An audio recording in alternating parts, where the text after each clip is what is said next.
SI भर्ती में चयनित ट्रेनिंग एसआई ने ट्रेनिंग रोकने के खिलाफ कोर्ट में याचिका दायर की है। ट्रेनिंग एसआई की ओर से दायर याचिका में कहा गया है कि कुछ लोगों की गलती की सजा सबको नहीं दी जा सकती, लिहाजा दोषियों पर कार्रवाई की जाए लेकिन निर्दोषों को ट्रेनिंग दी जाए। ट्रेनिंग ले रहे करीब 50 सब इंस्पेक्टर्स ने सिंगल बेंच के खिलाफ डिवीजन बेंच में अपील दायर की है। अपील पर हाईकोर्ट 22 जनवरी को सुनवाई करेगा और दरअसल हाईकोर्ट में जस्टिस समीर जैन की अदालत ने 18 नवंबर, 6 जनवरी और 9 जनवरी के आदेश से पूरी भर्ती प्रक्रिया पर यथास्थिति के आदेश दिए थे। हाईकोर्ट की एकल पीठ के आदेश के बाद पुलिस मुख्यालय ने 10 जनवरी को आदेश जारी करते हुए भर्ती में फील्ड ट्रेनिंग पर पूरी तरह से रोक लगा दी थी। एसआई भर्ती केस को लेकर भजनलाल सरकार अपना रुख साफ कर चुकी है। सरकार की ओर से दायर जवाब में कहा गया है, फिलहाल भर्ती को रद्द करने या नहीं करने पर कोई फैसला नहीं लिया जा सकता है। एसआई भर्ती परीक्षा पेपर लीक मामले में अब ट्रेनी एसआई ने भी हाईकोर्ट का दरवाजा खटखटाया है। दरअसल हाईकोर्ट की सिंगल बेंच ने पिछले दिनों फील्ड ट्रेनिंग पर रोक लगाई थी और उसके बाद पुलिस मुख्यालय ने सभी ट्रेनी एसआई को जिलों से वापस मुख्यालय बुला लिया था। अब हाईकोर्ट के इस फैसले के बाद अब डिविजनल बेंच में अपील की गई है। दलील यह दी गई है कि बड़ी संख्या में जो ट्रेनी एसआई हैं वो निर्दोष हैं और इसलिए उन सब पर इस तरह की कार्रवाई नहीं होनी चाहिए। जो दोषी हैं उन पर कार्रवाई हो, लेकिन कुछ व्यक्तियों की वजह से पूरे बैच की ट्रेनिंग न रोकी जाए, इसको लेकर के अपील की गई है। डिविजनल बेंच संभवतः मंगलवार को इस मामले में सुनवाई कर सकती है। याचिकाकर्ताओं ने इस मामले में अपनी तरफ से पूरा विवरण भी दिया है। यह भी बताया है कि कितने ट्रेनी एसआई जो अभी आरपीए में ट्रेनिंग ले रहे थे उनमें से कितने पहले भी किसी सरकारी सेवा में रह चुके हैं, केंद्र सरकार की सेवाओं में, राज्य सरकार की सेवाओं में वो पहले भी रह चुके हैं। इसके साथ साथ ऐसे भी कुछ अभ्यर्थी हैं जो अलग अलग कॉम्पिटिटिव एग्जाम्स को पहले भी पास कर चुके थे। लिहाजा ये कहना कि उन्होंने पेपर लीक के माध्यम से ही ये परीक्षा पास की, यह गलत होगा। ये तमाम दलीलें जो है वह दी गई हैं। अब देखना होगा कि हाईकोर्ट की डिविजनल बेंच क्या सिंगल बेंच के फैसले को बदलती है या फिर सिंगल बेंच का फैसला ही अभी आगे और कंटिन्यू रहता है। और खबर अब उदयपुर के गोगंदा से आपको बता दें, जहां पर वैश्यवृत्ति और रेव पार्टी के खिलाफ पुलिस ने बड़ी कार्रवाई को अंजाम दिया है। पुलिस ने माताजी का खेड़ा में पियाकल प्रियंका पीपी फार्म हाउस पर कार्रवाई की और साथ ही खुमानपुरा के the sky sign holiday home farm house पर कार्रवाई की। दोनों फार्म हाउस से वैश्यवृत्ति और रेव पार्टी में 10 लड़कियों और 18 युवकों को गिरफ्तार किया गया है। इस कार्रवाई में एक एनआरआई के पास से 3,20,000 रुपए बरामद किए गए हैं और पुलिस ने आरोपियों के कब्जे से गुजरात नंबर की गाड़ी, मोबाइल और नकदी बरामद की है। कार्रवाई के दौरान गोगुंदा पुलिस का जाब्ता मौजूद रहा।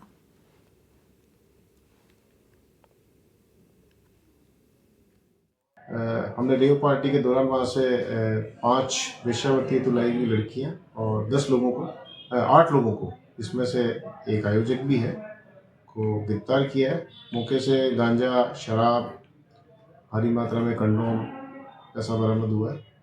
दूसरी कार्रवाई जो सीओ वेस्ट ने की है, उस स्थान से 5 लड़कियां और 10 लोगों को गिरफ्तार किया, जिसमें एक आयोजक शामिल है। वहाँ भी वेश्यावृत्ति करवाई जा रही थी और उसके लिए जो भी ग्राहक वहाँ मौजूद थे उसे चार्जेस लिए जा रहे थे।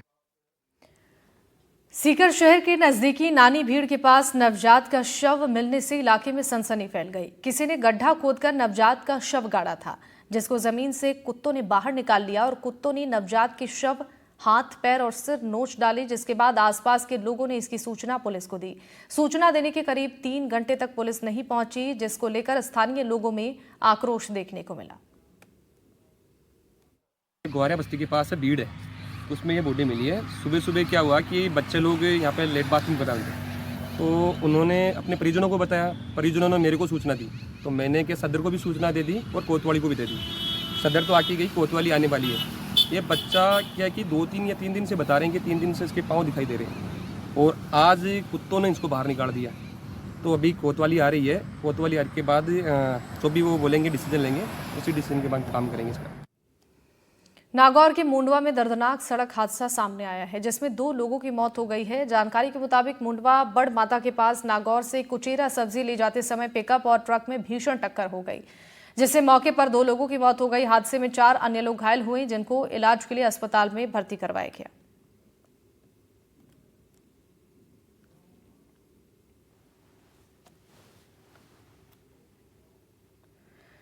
और खबर जैसलमेर से है, जहां बांदेवा में भाई से संपत्ति विवाद के बाद गुस्साए पिता ने बच्चों को टांके में फेंक दिया और जिसमें 6 महीने के बेटे की मौके पर मौत हो गई। वहीं 2.5 साल की बेटी की हालत गंभीर है, जिसे स्थानीय लोगों ने अस्पताल में भर्ती कराया है। सूचना मिलने पर मौके पर पुलिस की टीम पहुंची और आरोपी पिता को गिरफ्तार कर लिया है। घटना फलसूंड थाना क्षेत्र के बांधेवा गांव की है।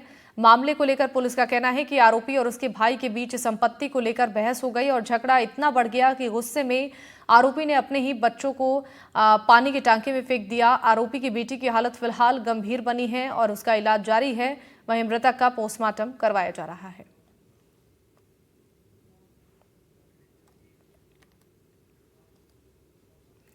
और झुंझुनू से खबर आपको बता दें, जहां अवैध गांजे से भरे कंटेनर को पकड़ने के लिए पुलिस को फायरिंग करनी पड़ी।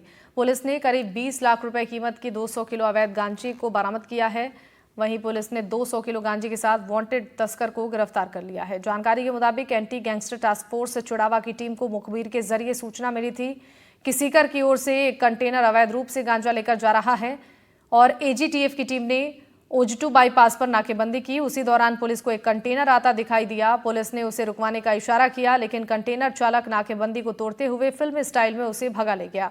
पुलिस ने कंटेनर का पीछा किया। कंटेनर चालक करीब 30 किलोमीटर तक बेधड़क उसे दौड़ाता रहा। उसके पीछे पुलिस भी फुल स्पीड में गाड़ी दौड़ाती रही। इस भागदौड़ के दौरान कंटेनर ने सूरजगढ़ में एक टेम्पो और एक बाइक को टक्कर मार दी, जिससे एक बाइक सवार घायल हो गया। कंटेनर जब हाथ नहीं आया तो उसका पीछा कर रहे चिड़ावा डीएसपी विकास दींदवाल ने कासनी गांव के पास उसके टायरों पर फायरिंग की। उसके बाद कंटेनर बेकाबू होकर पलट गया और पुलिस ने मौके पर पहुंचकर कंटेनर चालक को धर दबोचा। जेसीबी की सहायता से कंटेनर को सीधा करवाकर उसकी तलाशी भी ली गई और कंटेनर में लाखों रुपए की कीमत की भारी मात्रा में गांजा मिला। पकड़ा गया कंटेनर चालक सुभाष हरियाणा के झोझू थाना इलाके के नौरंगाबास जाटान का रहने वाला है और वो पहले से एनडीपीएस के मामले में वांटेड है।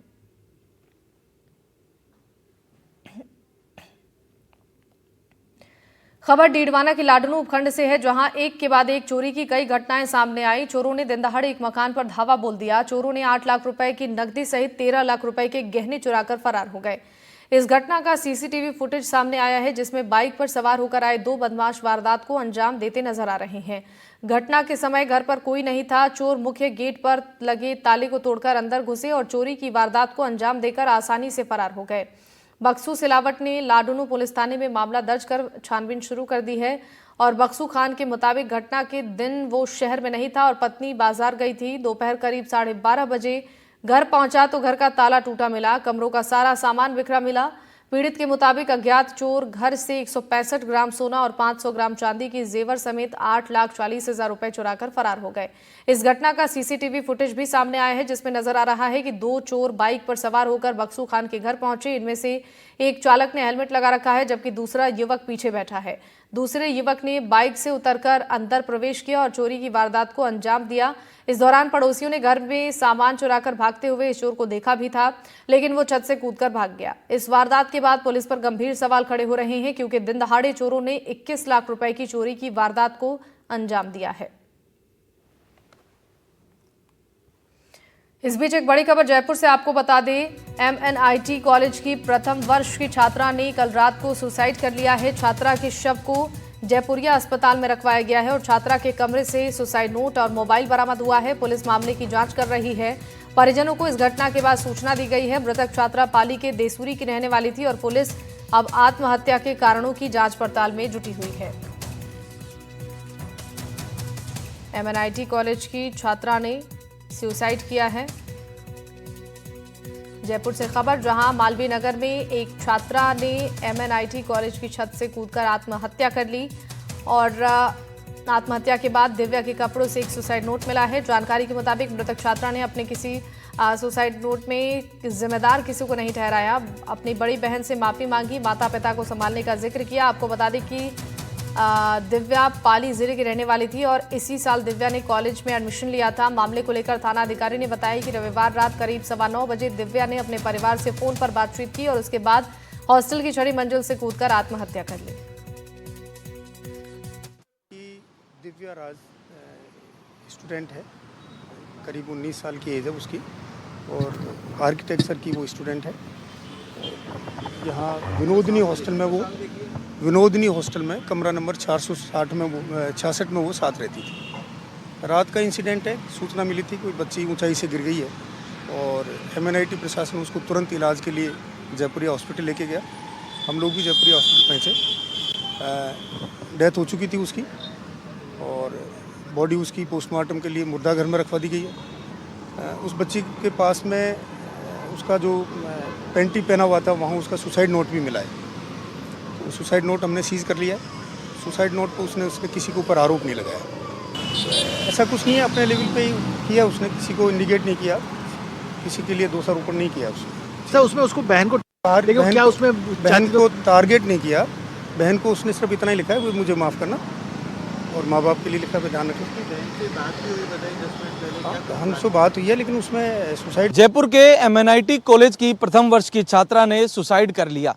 कल देर रात छात्रा ने सुसाइड किया, जिसके बाद अब पुलिस इस पूरे मामले की जांच कर रही है।